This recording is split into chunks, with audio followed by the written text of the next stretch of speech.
Yo tout le monde, j'espère que vous allez bien. Aujourd'hui on se retrouve pour une petite vidéo. Aujourd'hui on va parler de la rénovation de mon cabanon pour 0 €. Donc pour commencer sur cette vidéo, je vais vous expliquer comment était mon cabanon avant. Ensuite je vais vous montrer ce que j'ai utilisé pour le rénover et vous montrer un peu comment on a fixé toutes les rénovations. Allez c'est parti. Donc là juste une petite précision, je vais vous passer une petite vidéo qui va être en longueur. Je suis désolé, c'était une vidéo que j'avais fait avant en snap, donc j'ai voulu la réutiliser vu que j'ai pas pris de vidéo avant. Donc là je vous passe la vidéo, vous allez voir comment était le cabanon avant. Et on se reprend après et je vais vous montrer comment il a évolué.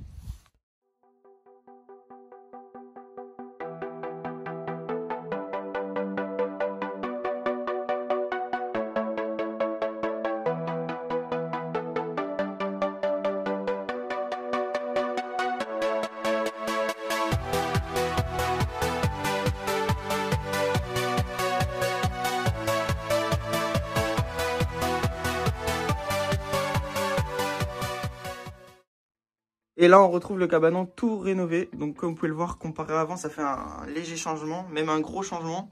Donc ici on a mis un meuble qui n'a rien à voir avec la pêche, mais c'est pour faire les apéros, tranquillou. Donc un petit rangement pour ranger les bouteilles et les spiritueux. C'était un meuble qu'on a récupéré dans la chambre de mes parents, donc on n'a rien acheté, hein. Je précise, on n'a rien acheté dans ce cabanon. Ce meuble, c'était un meuble que j'utilisais pour mettre mes cahiers pour l'école. Donc on l'a réutilisé aussi, où on a mis donc les appâts pour la carpe. Comme on peut voir, il y a les pelés un peu. Je sais pas si on voit, voilà. Ici, on a mis tous les rangements pour canne à acier, la pêche à la carpe en haut, les trophées, les bottes, les bulleurs, l'aquarium.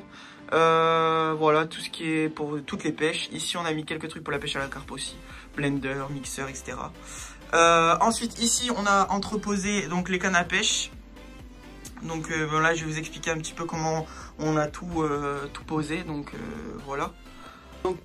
Donc du coup pour les fixations, vous allez voir c'est très simple. On a juste pris une visseuse, des vis qu'on a juste vissé sur la planche de dressing. Voilà, pour pas abîmer le cabanon.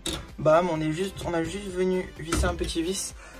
Un vis sur l'extrémité de la canne et un vis au bout de la canne. Et bam, ça nous fait une petite fixation propre et nette pour les cannes à pêche. Voilà. Ensuite, il y a des cannes à pêche ici, mais c'est parce que vraiment on en a trop. Donc on peut pas tout mettre dans le cabanon. Et voilà, en fait, c'est juste des vis basiques, un cruciforme, étoile, comme vous voulez. Que vous venez visser et juste poser les cannes par-dessus. Ensuite, pour en bas, on a mis des petits rangements. Donc ça...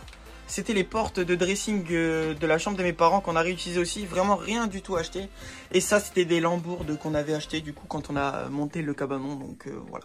Pour ce qui est des fixations, on a juste fixé une équerre ici et une équerre au fond. Ensuite, on est venu mettre deux lambourdes comme ça. Et on a juste posé les portes du dressing. Voilà. Ici, on retrouve le petit moteur Minn Kota qui va avec le bateau pneumatique. Et donc du coup ça permet de poser tout ce que vous avez. Moi j'ai posé mes pics et un fauteuil. Voilà. Dites-moi dans les commentaires ce que vous préférez.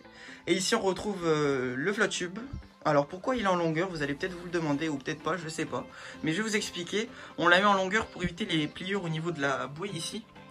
Ben justement pour maintenir le matériel dans un bon état. Parce que si vous le mettez en longueur, ça va faire des pliures au niveau de la petite bouée que vous voyez là. Et donc ça va le rendre fragile. Et donc pour éviter toutes les crevaisons, on va justement le stocker dans ce sens. Comme ça on évite toutes les pliures, toutes les déformations, etc. etc. Voilà.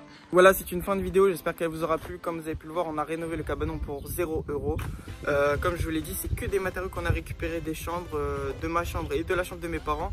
Donc si jamais vous rénovez votre maison et vous changez entièrement les chambres ou changez les dressings, je sais pas moi, de la chambre de votre fille, de votre cousine, de votre soeur, etc. etc.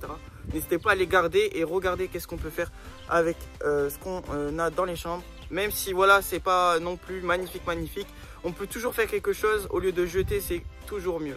En tout cas, j'espère que la vidéo vous aura plu. Le petit pouce bleu, l'abonnement qui fait super plaisir, le commentaire pour me dire qu'est-ce que vous en avez pensé. Et puis sur ce, je vous laisse et bye tout le monde.